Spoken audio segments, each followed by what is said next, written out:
प्रभु यीशु मसीह के पवित्र नाम में मैं आपका हार्दिक स्वागत करता हूं, मेरे प्यारे भाइयों और बहनों। आज परमेश्वर का जो अनमोल दिन हमें मिला है वह है 12 अप्रैल 2026। क्या आप जानते हैं कि आज के लिए परमेश्वर ने आपके लिए एक बहुत ही शक्तिशाली वचन चुना है, एक ऐसा वचन जो आपके हर डर को दूर कर सकता है, चाहे वह डर कितना भी बड़ा क्यों न हो। यदि आप आज किसी अनिश्चितता, किसी बीमारी, किसी आर्थिक संकट या किसी रिश्ते के टूटने के डर से गुजर रहे हैं, तो यह वचन सीधे आपकी आत्मा से बात करेगा। आइए सबसे पहले प्रार्थना करें। हे प्रभु यहोवा, तू महान योद्धा है, तू सेनाओं का प्रभु है। हम आज तेरे सामने अपने सब डर रखते हैं। हमारे दिलों से डर की जड़ को उखाड़ फेंक। हमें साहस दे कि हम तेरे वचन को सुने और उस पर विश्वास करें। हमारे मन की आंखें खोल दे। यीशु के नाम में आमीन। आइए अब हम परमेश्वर के वचन को खोलें। आज का वचन हमें पुराने नियम की एक महत्वपूर्ण पुस्तक व्यवस्थाविवरण से मिलता है। अध्याय 3 पद 22 में लिखा है, उनसे न डरना, क्योंकि जो तुम्हारी ओर से लड़ने वाला है वह तुम्हारा परमेश्वर यहोवा है। यह वचन परमेश्वर ने इस्राएल के लोगों को उस समय दिया था जब वे यरदन नदी पार करके कनान देश में प्रवेश करने वाले थे। उस समय कनान देश में विशालकाय योद्धा थे, अनाकियों के वंशज, जो इतने बड़े थे कि इस्राएली उनके सामने टिड्डियों के समान थे। वहाँ ऊंची ऊंची दीवारें थीं, मजबूत राजा थे और हर तरफ मौत का खतरा था। स्वाभाविक रूप से इस्राएल के लोगों के मन में भय व्याप्त था, लेकिन परमेश्वर ने उनसे कहा, उनसे मत डरना, क्योंकि मैं तुम्हारे लिए लड़ने वाला हूँ। यह सिर्फ एक प्रोत्साहन नहीं था, यह एक अटल वादा था। आज हजारों वर्षों बाद यही वचन आपके और मेरे लिए भी उतना ही सच्चा और ताजा है।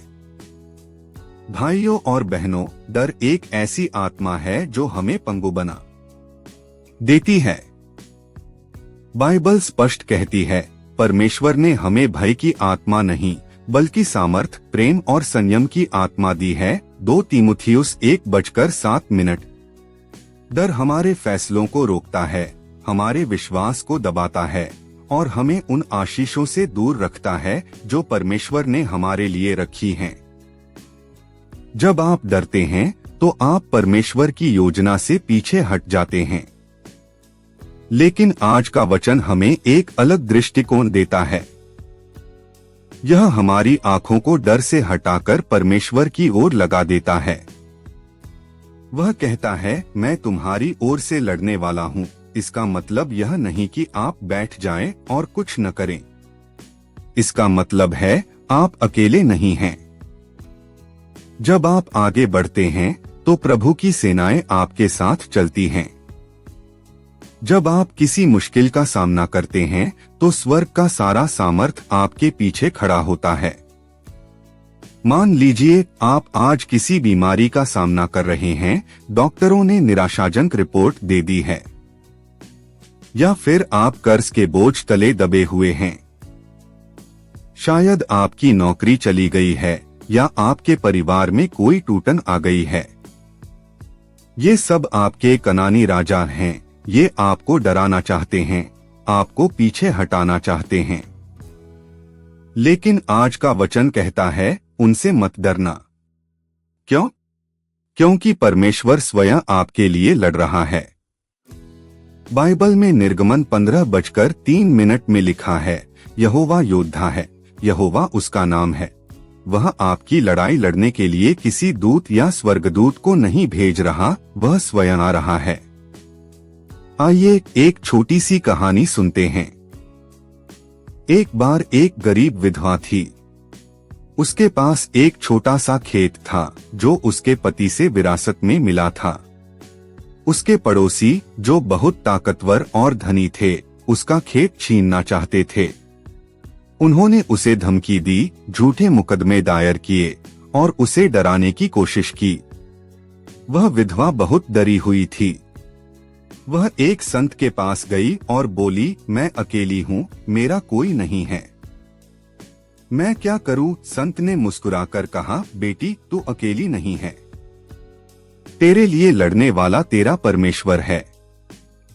बस प्रार्थना कर और अपना काम करती रह। उस विधवा ने विश्वास किया।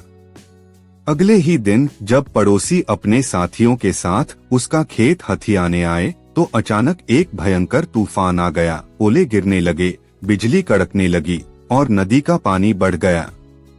उन्हें वापस लौटना पड़ा और उन्होंने फिर कभी उस विधवा को परेशान नहीं किया। उस विधवा ने कोई हथियार नहीं उठाया, कोई युद्ध नहीं लड़ा, उसके लिए परमेश्वर ने स्वयं युद्ध लड़ा। यही हमारा परमेश्वर है। प्रिय मसीही भाइयों और बहनों, आपकी समस्या कितनी ही बड़ी क्यों न हो, परमेश्वर उससे बड़ा है। आपका डर कितना ही गहरा क्यों न हो, परमेश्वर की शक्ति उससे कहीं अधिक है।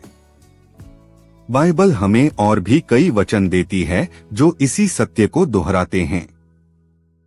यशाया 41:10 कहता है, मत डर क्योंकि मैं तेरे संग हूँ, मत हताश क्योंकि मैं तेरा परमेश्वर हूँ। मैं तुझे दृढ़ करूँगा, वरन तेरी सहायता भी करूँगा। भजन संहिता 118:6 कहता है, प्रभु मेरी ओर है, मैं न डरूंगा। मनुष्य मेरा क्या कर सकता है?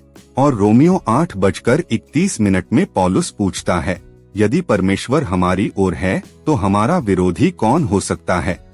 ये सभी वचन एक ही सत्य की ओर इशारा करते हैं। परमेश्वर आपके साथ है, परमेश्वर आपके लिए है और परमेश्वर आपके लिए लड़ रहा है। अब हम प्रार्थना में अपना सब कुछ प्रभु के सामने रखें। यदि संभव हो तो अपनी आंखें बंद कर लीजिए और अपना हृदय खोल दीजिए। हे प्रभु यहोवा, मैं आज तेरे सामने अपने सब डर लेकर आया हूँ। मैंने बहुत दिनों तक डर के कारण पीछे हटने का फैसला किया है। डर के कारण मैंने वे काम नहीं किए जो तूने मुझसे करने को कहे थे। डर के कारण मैंने चुप रहना चुना। लेकिन आज मैं तेरे वचन को मानता हूँ। मत डर। मैं अपनी बीमारी का डर, अपने कर्ज का डर, अपने भविष्य का डर, अपने परिवार का डर, सब कुछ तेरे चरणों में रखता हूँ, क्योंकि तूने वादा किया है कि तू मेरे लिए लड़ेगा। मैं अब निडर होकर जीऊंगा। मेरे साथ चल, मेरे लिए लड़ और मुझे जीत दिला। मैं यह प्रार्थना यीशु मसीह के उस नाम में करता हूँ जिसके आगे हर घुटना टेकेगा। आमीन। अब हम अंगीकार करेंगे अपने मुंह से जोर से, क्योंकि बाइबल कहती है मन से विश्वास किया जाता है और मुंह से अंगीकार किया जाता है। कृपया मेरे साथ बोलिए, मैं आज अंगीकार करता हूँ कि मैं नहीं डरूंगा। चाहे मेरे सामने कोई भी विशालकाय खड़ा हो, चाहे दीवारें कितनी भी ऊंची हों, चाहे अंधियारा कितना भी गहरा हो, परमेश्वर मेरे लिए लड़ रहा है। वह मेरी ओर से लड़ने वाला है। मैं अकेला नहीं हूँ, यहोवा मेरे साथ है, इसलिए मैं आगे बढ़ूंगा। मैं निडर हूँ। यीशु के नाम में आमीन। यह अंगीकार आज रात सोने से पहले और कल सुबह उठते ही दोहराइए। इसे अपने दिल में बसा लीजिए। मेरे प्यारे भाइयों और बहनों, आज का वचन हमें सिखाता है कि हमारा परमेश्वर एक योद्धा है। वह अपने लोगों को कभी अकेला नहीं छोड़ता। आप आज जो भी लड़ाई लड़ रहे हैं, वह आपकी लड़ाई नहीं है, वह प्रभु की लड़ाई है।